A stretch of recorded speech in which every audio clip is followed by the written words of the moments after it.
Bismillahirrahmanirrahim. Assalamualaikum warahmatullahi wabarakatuh.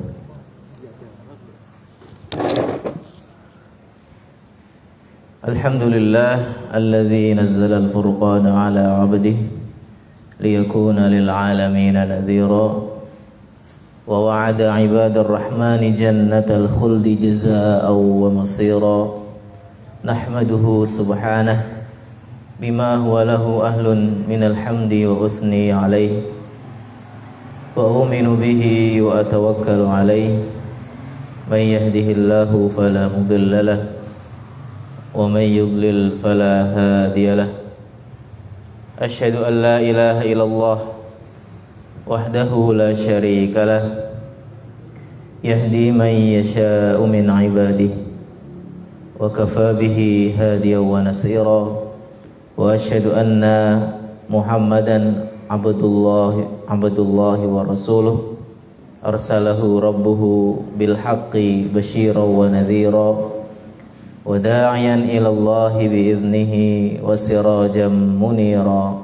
Allahumma salli wa sallim wa barik alaihi wa ala alihi at-tayyibin at-tahirin wa ashabihi adh-dhakirin Allah katsira. Wa radiyallahu 'anit tabi'ina lahum bi ihsanin ila yaumiddin. Subhanaka la ilma lana illa ma 'allamtana innaka antal alimul hakim. Allahumma anfa'na bima 'allamtana wa 'allimna ma yanfa'una wa zidna ilma. Para jamaah, bapak-bapak, ibu-ibu yang semoga selalu dalam lindungan Allah Subhanahu wa taala. Alhamdulillah, nashkurullah ta'ala ala ni'amihil kathirah. Kita bersyukur kepada Allah Subhanahu wa ta'ala atas kenikmatan yang banyak yang sudah Allah Subhanahu wa ta'ala berikan kepada kita. Karena sebagai seorang muslim menyadari bahwasanya tidaklah kita ini bisa melakukan sesuatu melainkan adanya bantuan dari Allah Subhanahu wa ta'ala. La haula wa la quwwata illa billah. Tidaklah ada daya dan upaya dan kekuatan melainkan semua itu berasal dari Allah Subhanahu wa ta'ala. Termasuk amal ibadah yang kita lakukan itu juga berasal dari Allah Subhanahu wa ta'ala. Wa ma taufiqi illa billah. Dan tidaklah taufik untuk melaksanakan amal soleh yang ada pada diriku ini melainkan dari Allah Subhanahu wa ta'ala. Maka sudah selayaknya sesuatu yang asalnya bukan ada pada kita untuk kita sombongkan kepada orang lain. Bahkan harusnya kita melihat kepada diri sendiri bahwasanya diri ini barangkali masih banyak kekurangan di dalam melaksanakan tugas sebagai hamba, yaitu dalam menghamba Allah Subhanahu wa ta'ala. Salawat dan salam kita ucapkan karena dasar rasa cinta dan rasa rindu kita kepada Nabi Muhammad sallallahu alaihi wasallam, karena beliaulah yang menjadi wasilah untuk menyampaikan risalah Islam sehingga sampai kepada kita.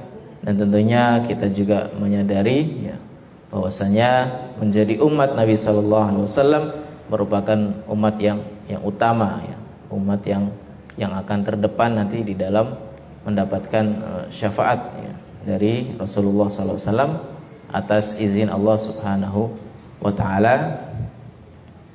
Bapak Ibu yang dirahmati Allah Subhanahu wa taala, di dalam melaksanakan aktivitas kehidupan kita, tentunya kita mengenakan sesuatu, tentunya sesuatu tersebut setelah kita kenakan tentunya akan ada kotoran di dalamnya yang harus dibersihkan.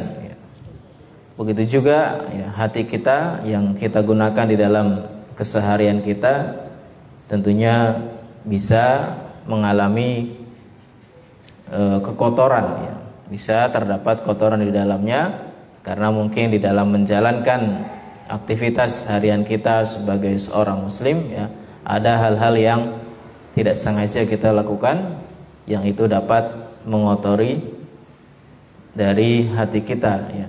Sebagaimana yang Nabi SAW sabdakan bahwasanya hati itu ya putih, ya, seperti beliau menganalogikan dengan sebuah telapak tangan, yang mana apabila suatu dosa itu dikerjakan maka akan menutupi bagian perut, ya, bagian perut tangan, ya, telapak tangan. Begini akan menutup, ya, sampai semua tertutup, ya.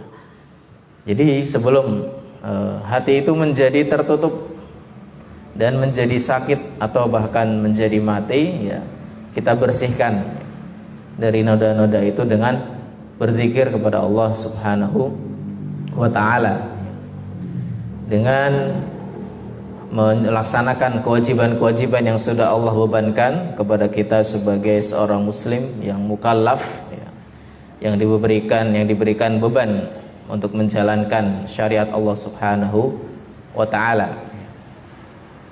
Maka kita juga membersihkan pakaian kita, membersihkan rumah kita, membersihkan kendaraan kita. Maka ada hal yang jauh lebih penting daripada itu, yaitu membersihkan hati kita dari noda-noda yang bisa membuatnya sakit, ya, atau bahkan yang bisa membuatnya mati, dan itu menjadi berbahaya kalau sampai terjadi hal yang demikian itu. Karena hati ini merupakan yang disabdakan Nabi SAW, idza salahat salahal jasadu kulluh, sebagai tolak ukur utama. Apabila hati itu baik, ya, maka dia pasti akan memerintahkan anggota tubuhnya yang lain untuk berbuat baik. Sudah terbiasa dengan kebaikan, ya. Jadi lebih dominan dengan kebaikan. Dia pasti akan memerintahkan kepada anggota tubuhnya yang lain untuk berbuat kebaikan pula. Dan sebaliknya, kalau hati itu sudah rusak, ya, sudah terbiasa dengan keburukan, maka dia pasti akan memerintahkan kepada anggota tubuh yang lain untuk berbuat keburukan. Ya, jadi kendalinya dari hati. Semua berawal dari hati. Ya.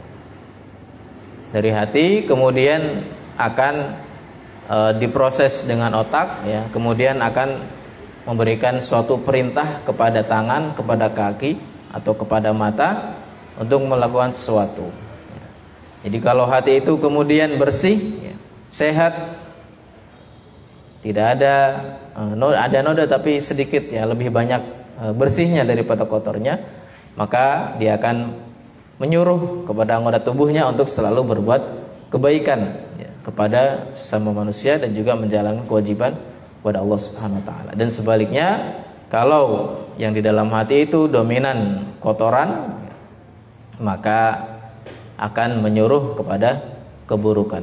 Bapak Ibu dan Allah Subhanahu wa ta'ala, itulah pentingnya kita untuk kemudian selalu membersihkan hati dan juga memberikan makanan yang bergizi untuk hati, yaitu dengan ilmu, ya, dengan berzikir kepada Allah Subhanahu wa ta'ala, dengan bertafakur, ya. Kita sudah membahas juga tentang tafakur untuk lebih merenung, ya, mengenai diri kita di hadapan Allah Subhanahu wa ta'ala.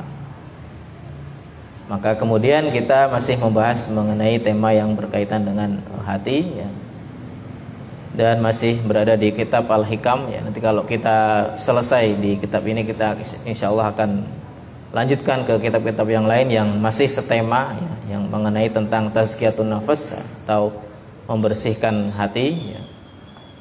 Kita sampai ke hikmah yang ke-15, yaitu adanya hijab yang menghalangi manusia dari mengenal Allah Subhanahu wa ta'ala. Beliau Al-Muallif rahimahullah berkata, mimma yadulluka ala wujudi qahrihi subhanahu an hajabaka anhu bima laisa bimawjudin ma'ahu. Di antara hal-hal yang menunjukkan, ya, tanda kekuasaan Allah Subhanahu wa ta'ala adalah Allah mampu menghalangimu, ya, dari melihat Allah Subhanahu wa ta'ala dengan sesuatu yang tidak ada. Di antara tanda kekuasaan Allah Subhanahu wa ta'ala adalah mampu menghalangi kita dari melihat Allah Subhanahu wa ta'ala, dari mengenal Allah Subhanahu wa ta'ala dengan sesuatu yang tidak ada. Apa maksudnya? Ya. Yang dimaksud dengan sesuatu yang tidak ada ini adalah sesuatu yang selain Allah Subhanahu wa taala, yaitu para makhluk. Disebut sebagai sesuatu yang tidak ada. Kenapa demikian? Karena memang asalnya makhluk itu asalnya tidak ada. Pada dasarnya kemudian Allah Subhanahu wa taala menciptakan, baru kemudian ada. Adapun Allah Subhanahu wa taala kita meyakini bahwasanya Allah itu bersifat azali, ya, sudah lama dan tidak ada permulaan dan tidak ada akhirnya. Wal awal wal akhiru, dialah yang awal dan juga yang al-akhiru, yang paling akhir. Salah satu di antara asma Allah Subhanahu wa taala yang baik, ya. Jadi sesuatu yang tidak ada itu adalah makhluknya, karena memang asalnya tidak ada. Artinya apa? Kita bisa, Allah Subhanahu wa taala tentu sangat mampu untuk menghalangi kita dari mengenal Allah Subhanahu wa taala dengan makhluknya, teralihkan. Kita teralihkan dengan keluarga, ya. Memang bagus bertanggung jawab dengan keluarga, ya. Bekerja, mencari penghidupan untuk menghidupi keluarga, tentu itu bagus. Tetapi tugas kita sebagai seorang muslim tidak hanya berhenti di situ, ya, tidak hanya horizontal kepada sesama manusia, tapi juga kepada Allah Subhanahu wa taala. Ada pernyataan atau pertanyaan, ya. Bagaimana orang yang selalu berbuat baik kepada sama manusia, ya, tetapi dia tidak beribadah kepada Allah Subhanahu wa taala? Atau kalau dalam konteks agama lain, ya, orang itu berbuat baik tapi dia tidak menyembah Tuhannya. Artinya dia tidak melakukan ibadah-ibadah yang semestinya. Bagaimana, bukankah setiap agama itu mengajarkan kebaikan, ya? Kebanyakan agama mengajarkan kebaikan, ya. Bagaimana, ya? Tentu kemudian dijawab bahwasanya memang betul, ya, agama Islam itu mengajarkan kepada kebaikan dan melarang kezaliman, ya. Tetapi kalau kita tidak beribadah kepada Allah Subhanahu wa taala, itu sama saja kita tidak berbuat baik kepada Allah Subhanahu wa taala, kepada Tuhan kita. Kita berbuat baik kepada makhluk Allah Subhanahu wa taala, kepada sesama manusia, tetapi di saat yang sama, ya, karena tidak mau beribadah kepada Allah, ya, dia berarti tidak berbuat baik, ya. Kan lucu, ya. Berbuat baik kepada sesama manusia, tapi dia tidak mau beribadah kepada Allah Subhanahu wa taala, tidak mau berbuat baik, ya, kepada Allah Subhanahu wa taala, itu dengan ibadah. Karena sungguhnya segala sesuatu selain Allah Subhanahu wa taala itu adalah tidak ada, di mana alam semesta yang besar ini awalnya tidak ada, sesuatu yang baru, hadits, ya, sesuatu yang dulunya ada, dulunya tidak ada menjadi ada, Allah lah yang menciptakan. Makanya dianggap sebagai sesuatu yang tidak ada. Jadi bisa teralihkan dengan sesuatu yang makhluk, yang sifatnya baru dan tidak abadi. Atau seorang yang terhalang dengan harta bendanya, sehingga harta bendanya menjadikannya silau, ya, tidak bisa memandang dengan baik kepada yang memberikan harta tersebut, ya, karena saking kemudian takjub dengan harta bendanya yang dia sayangi, yang dia kembangkan, ya, sehingga menjadi harta yang semakin banyak, ya, sehingga 24 jam dia habiskan untuk mempertahankan nilai yang ada pada hartanya tersebut, ya, atau bahkan meningkatkannya sehingga berlipat-lipat. Tapi di saat yang sama dia kemudian tidak mau beribadah, ya, tidak menjalankan tugasnya sebagai seorang hamba yang muslim yang harus sholat 5 waktu, ya, karena dia sudah terlalu terobsesi dengan dunia, dengan harta, ya. Jadi Allah Subhanahu wa taala menghalanginya. Atau ada seorang yang tidak sholat, ya, tidak beribadah kepada Allah Subhanahu wa taala, bahkan mungkin lebih suka bermaksiat kepada Allah Subhanahu wa taala.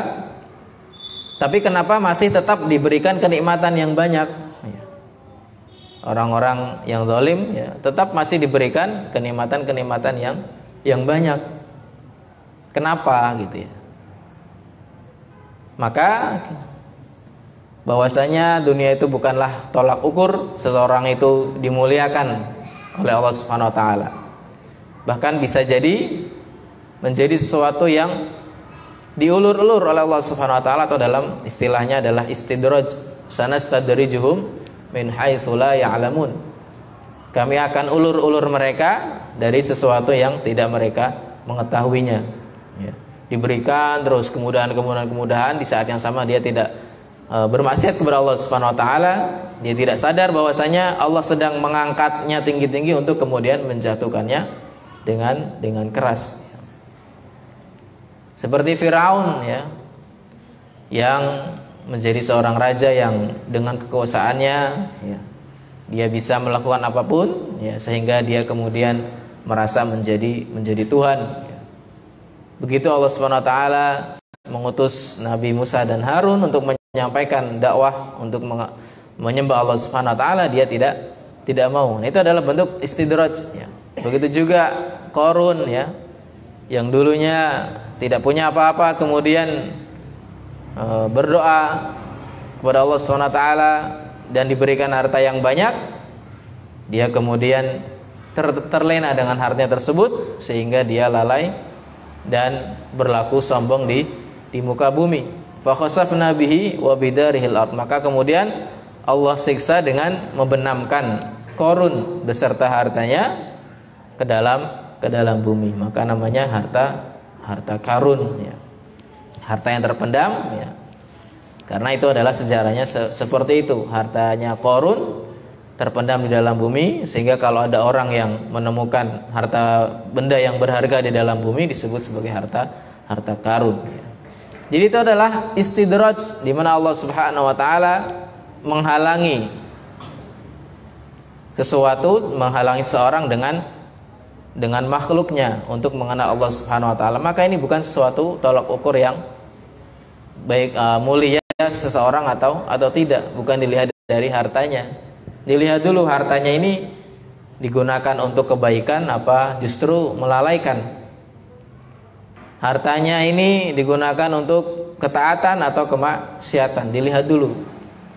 Baru kemudian kita bisa melihat bahwasanya oh ternyata apa ya, kalau itu pada diri kita ya.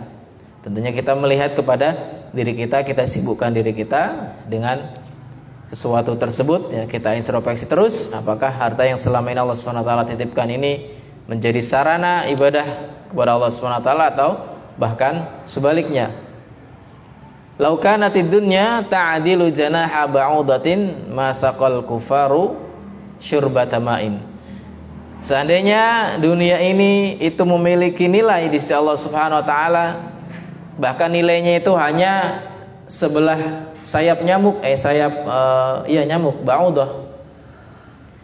Seandainya dunia itu memiliki di sisi Allah itu memiliki nilai yang nilainya itu seberat sebelah sayap dari seekor nyamuk ya, maka niscaya Allah Subhanahu wa taala masaqal kufar, Allah Subhanahu wa taala niscaya tidak akan memberikan air sedikit pun, tidak akan memberikan minum kepada orang-orang kafir meskipun hanya satu teguk.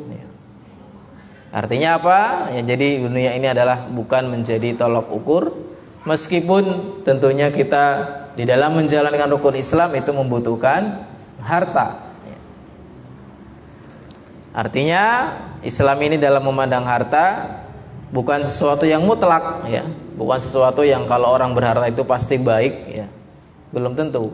Dilihat dulu hartanya itu apakah digunakan untuk mengenal Allah Subhanahu wa taala, digunakan untuk ketaatan kepada Allah Subhanahu wa taala, atau sebaliknya. Kalau iya berarti baik, hartanya itu baik ya. Kalau tidak maka bisa menjadi fitnah.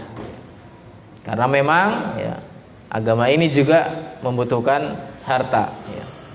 Orang-orang yang berharta kemudian menginfakkannya di jalan Allah Subhanahu wa taala, untuk memberikan kemaslahatan kepada umat manusia, untuk membangun sarana ibadah, atau mungkin untuk melaksanakan ibadah haji, ya, untuk membantu orang-orang al-fuqara wal masakin, golongan orang-orang fakir dan miskin, dan tentu itu adalah membutuhkan harta. Artinya Islam memandang harta sebagai sesuatu yang memang penting, ya, tapi bukan menjadi sesuatu yang mutlak tentang kebaikan atau keburukan, tentang kebaikannya, ya. Bahkan bisa menjadi keburukan, tergantung bagaimana sikapnya terhadap harta yang dimiliki, ya. Maka zuhud itu bukan kita harus pakaian kita harus jelek, kendaraan kita harus reot, ya, butut, ya, atau rumah kita harus reot. Tidak harus seperti itu, ya. Zuhud itu adalah ketika seorang menjadikan dunia, menjadikan harta bendanya itu di tangannya, bukan di hatinya. Maka kalau di hatinya, ya dia pasti akan sangat bakhil, ya, tidak ingin mengeluarkan hartanya, tidak ingin menyalurkan hartanya. Dia pegang erat-erat, ya, jangan sampai berkurang nilainya. Tapi kalau dunia itu di dalam tangannya, maka dia akan menggunakannya untuk kebaikan. Dan ketika hilang pun dia tidak, ya mungkin bersedih, tapi bukan menjadi akhir segalanya, ya. Tidak berlarut-larut dalam kesedihan. Tapi kalau dunia itu dalam hatinya, dia akan 1000 hilang uangnya, dia akan sedih berhari-hari, ya. Akan sedihnya itu seperti kiamat, ya. Padahal itu adalah pemberian dari Allah Subhanahu wa taala, dan tidak selayaknya sesuatu yang Allah berikan menghalangi seseorang itu dari melihat Allah Subhanahu wa taala. Maka kalau mendapatkan harta, seorang muslim harus melihat bahwasanya harta ini adalah dari Allah Subhanahu wa taala, yang Allah titipkan lewat pekerjaan kita, ya. Yang Allah titipkan lewat barang dagangan kita. Tapi sejatinya itu adalah berasal dari Allah Subhanahu wa taala. Hanya saja caranya memang lewat ada orang lain, ya. Kita mendapatkan bonus, ya, atau kita mendapatkan warisan yang banyak dan lain sebagainya. Itu merupakan dari Allah Subhanahu wa taala. Maka tidaklah hal yang demikian itu bisa membutakan seorang muslim dari mengenal Allah Subhanahu wa taala, dari beribadah kepada Allah Subhanahu wa taala, ya. Maka karena sesuatu itu, ya, segala sesuatu selain Allah Subhanahu wa taala itu asalnya tidak ada. Jangan sampai sesuatu yang asalnya tidak ada ini menghalangi kita untuk menjalankan perintah Allah yang maha ada dan mengadakan, ya. Al-Mubdi, yang mengawali, Al-Khaliq, yang menciptakan, yang darinya tidak ada menjadi ada. Dunia ini tidak semesta ini tidak ada awalnya, kemudian Allah adakan, itu ciptakan, ya. Kalau manusia hanya membuat, ada bahan baku, ya, kayu, manusia buat menjadi kayu, menjadi kursi, menjadi meja. Ada bahan baku besi yang masih serbuk, dipadatkan sehingga menjadi sesuatu yang bermanfaat, yang bisa digunakan. Adapun Allah Subhanahu wa taala, dialah yang maha menciptakan, yang tadinya tidak ada menjadi ada dengan kekuasaan Allah Subhanahu wa taala. Maka sudah seharusnya seorang muslim ini harus melihat dengan dengan pandangan yang di dalamnya dihadirkan Allah Subhanahu wa taala. Kuntu sam'ahu alladhi yasma'u bih, ya. Sehingga kalau seseorang muslim itu dia hidup dengan pandangan untuk beribadah kepada Allah Subhanahu wa taala, dia pasti akan melihat sesuatu itu dengan Allah Subhanahu wa taala. Dia mendengar dengan kebaikan, ya. Atau dia melihat dengan bijak, ya, tidak langsung menyimpulkan dengan cepat, ya. Tapi dia kemudian berpikir dulu, diproses dulu, ya. ketika mengalami suatu peristiwa, ya, sehingga dengannya kemudian dia malah semakin beriman kepada Allah Subhanahu wa taala. Di dalam suatu musibah, ya, misalnya ada saudara-saudara kita yang masih rumahnya atau jalanannya terendam banjir, ya, atau bahkan mungkin kita, ya, yang rumahnya terendam banjir, ya, kita bisa melihat bagaimana sikap kita terhadap musibah ini. Apakah di dalamnya kita melihatnya sesuatu yang negatif saja, kesulitan yang kita hadapi, bagaimana kendaraan kita terkena air, harta benda kita terkena air, aktivitas kita menjadi terbatas, ya, kemudian kita mendapatkan penyakit kulit. Kalau kita fokus dengan hal negatif, ya, maka kita akan terhalangi dengan sesuatu yang positif, ya. Kalau kemudian merenung bahwasanya hujan ini ya Allah yang menurunkan, ya. Kemudian banjir ini ya Allah yang menghendaki. Tentunya ini adalah ujian dari Allah Subhanahu wa taala, apakah saya bisa bersabar dengan ujian ini, ya, atau tidak, ya. Ujiannya kan itu, bersabar atau tidak.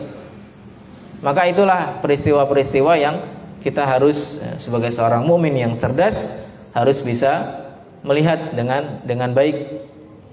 Jangan sampai, ya, pandangan kita pandangannya selalu negatif terhadap takdir Allah Subhanahu wa taala. Kita harus berusaha mencari yang positif. Harus selalu menjaga prasangka baik kita kepada Allah Subhanahu wa taala. Coba dicari, diusahakan. Kira-kira kenapa Allah mengendaki banjir, ya, di dalam harta benda kita, di rumah kita. Kita cari, kita kira alasan apa yang sehingga dengan alasan itu kita tidak berburuk sangka kepada Allah Subhanahu wa taala, ya. Maka dengan itu kemudian kita bisa tenang hati kita, ya. Dengan itu kita hati kita bisa teralihkan dari sesuatu yang negatif, yang itu menjadi bisikan-bisikan setan, ya. Jadi kalau hati kita itu kotor, pasti kita akan ketika banjir datang itu kita akan memaki-maki, ya, akan mengeluarkan kata-kata yang kotor, ya.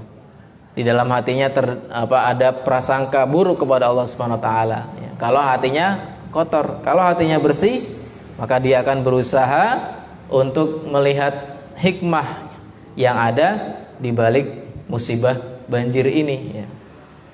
Karena Allah Subhanahu wa taala sudah memberikan sunnatullah bahwasanya manusia pasti akan mendapatkan musibah, ya. Jadi tidak ada manusia yang tidak ada musibahnya. Walanabluwannakum bisyai'im minal khaufi wal ju'.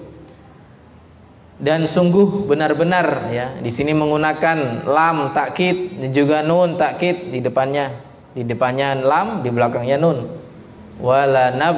Walanabluwanna, ya. Sungguh benar-benar kami akan menguji kalian wahai manusia bisyai'in, dengan sesuatu yang kecil sebenarnya. Jadi yang Allah berikan berupa musibah di dalam kehidupan seorang manusia adalah sebenarnya kecil, bisyai'in, ya. Di sini menggunakan bisyai'in minal khaufi, dari rasa takut. Ada musibah yang membuat kita takut, ya. Misalkan tadi banjir, ya, atau angin puting beliung, ya, atau mungkin ombak yang bergelombang, ya. Ada rasa takut Allah hadirkan di dalam hati kita, sehingga dengan rasa takut itu apakah kita semakin beriman kepada Allah SWT atau tidak, kan menjadi ujian. Ada yang ketika orang itu takut dia bertakbir kepada Allah SWT, Allahu Akbar, ya, atau mengucapkan kalimat-kalimat thayyibah yang lainnya.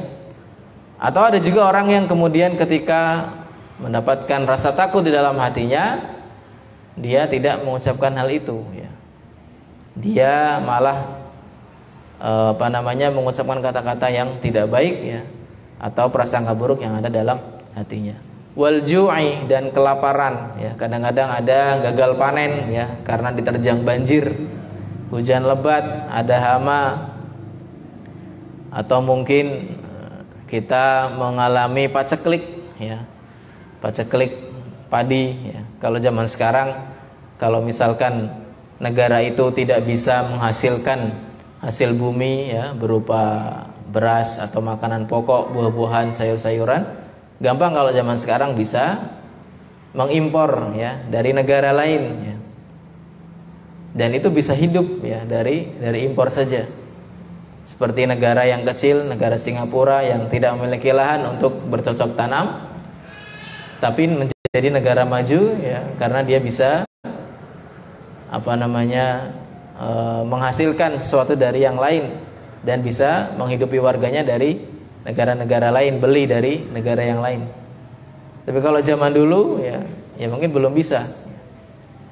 Makanya ketika Nabi Yusuf ya menafsirkan mimpinya raja itu, raja melihat ada 7 ekor sapi yang kurus memakan 7 ekor sapi yang gemuk ya.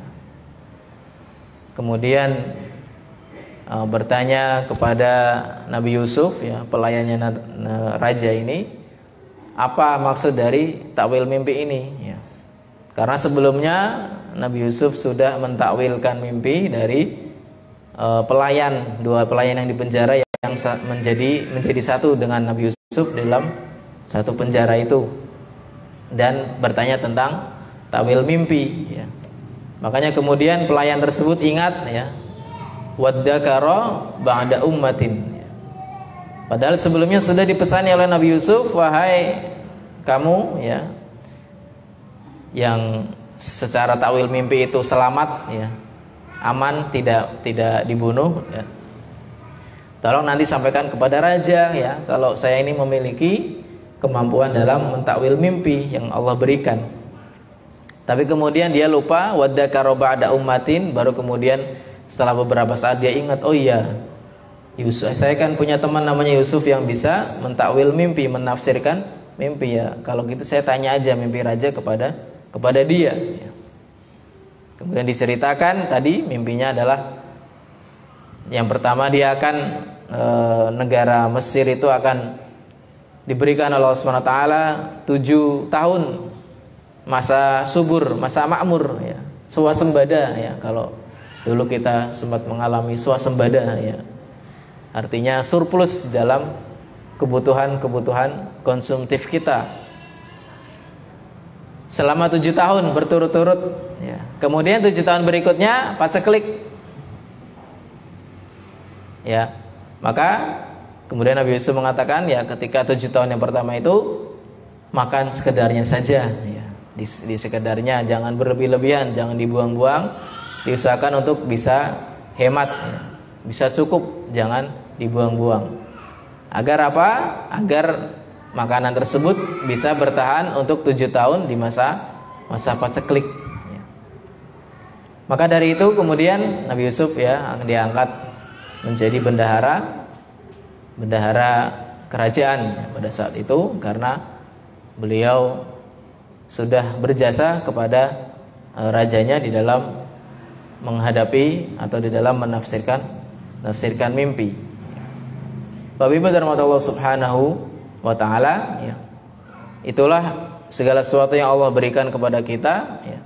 Itu seharusnya menjadi sarana kita untuk semakin beribadah kepada Allah subhanahu wa ta'ala, bukan malah sebaliknya menjadi penghalang kita dari beribadah dan juga dari mengenal Allah subhanahu wa ta'ala.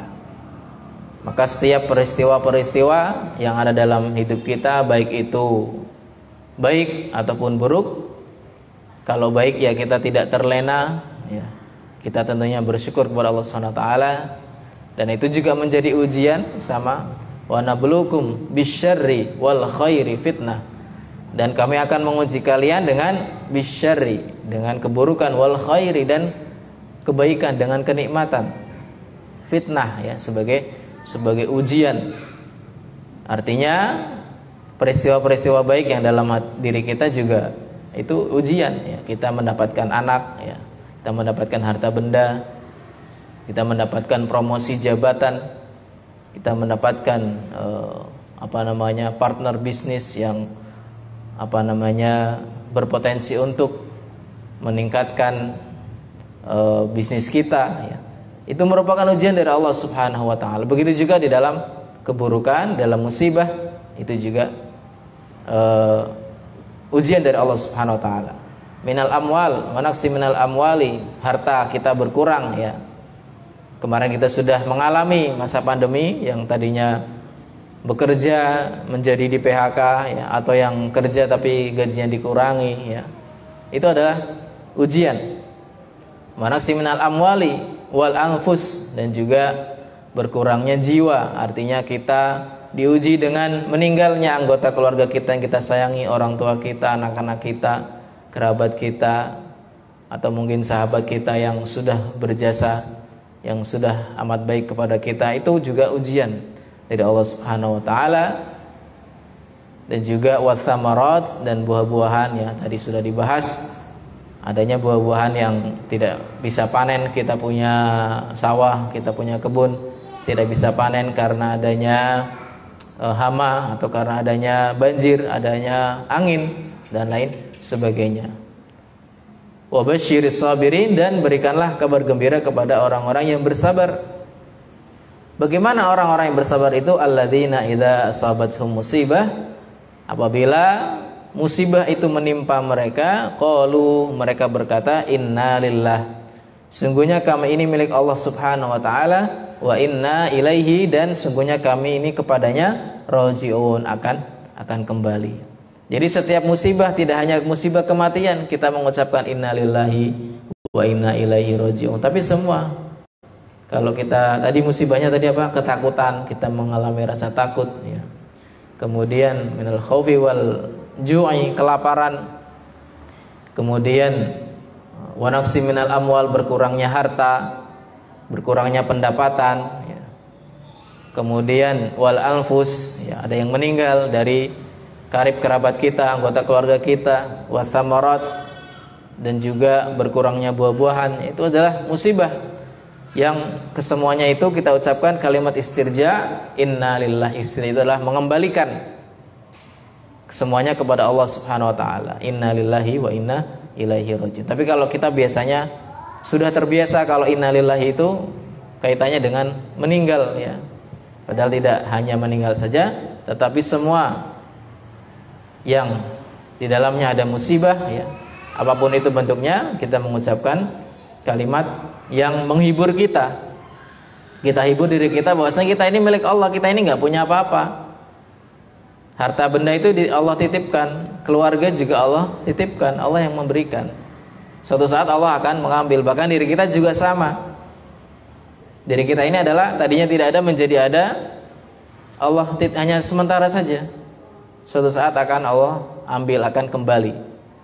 Wa inna ilaihi rajiun, dan tentunya segala sesuatu yang Allah miliki, segala sesuatu yang dimiliki oleh seseorang ya, itu akan kembali kepada orang yang memilikinya. Jadi kita hanya diberikan pinjaman saja, diberikan sewa ya. Tetap nantinya akan diminta oleh Allah Subhanahu wa taala ya. Seperti seorang tukang parkir punya motor banyak ya, itu hanya titipan saja, nanti akan diambil lagi oleh orang yang menitipkannya. Begitu juga Allah Subhanahu wa taala menitipkan kepada kita harta benda untuk sebagai bekal kita di dalam hidup, menjalani kehidupan kita, dan juga di dalam menjalankan tugas kita sebagai seorang hamba. Dan tentunya Allah suatu saat akan mengambil, cepat atau lambatnya. Maka kalau kita sudah menyadari hal itu, maka kita bisa ikhlas di dalam menjalani takdir yang Allah tentukan kepada kita. Wallahu a'lamu bishawab. Mudah-mudahan bermanfaat bagi kita semuanya. Terima kasih atas perhatiannya dari Bapak Ibu semuanya. Nasrun minallah wa fathun qarib. Subhanakallah wa bihamdika asyhadu an la ilaha illa anta astaghfiruka wa atubu ilaik. Assalamualaikum warahmatullahi wabarakatuh.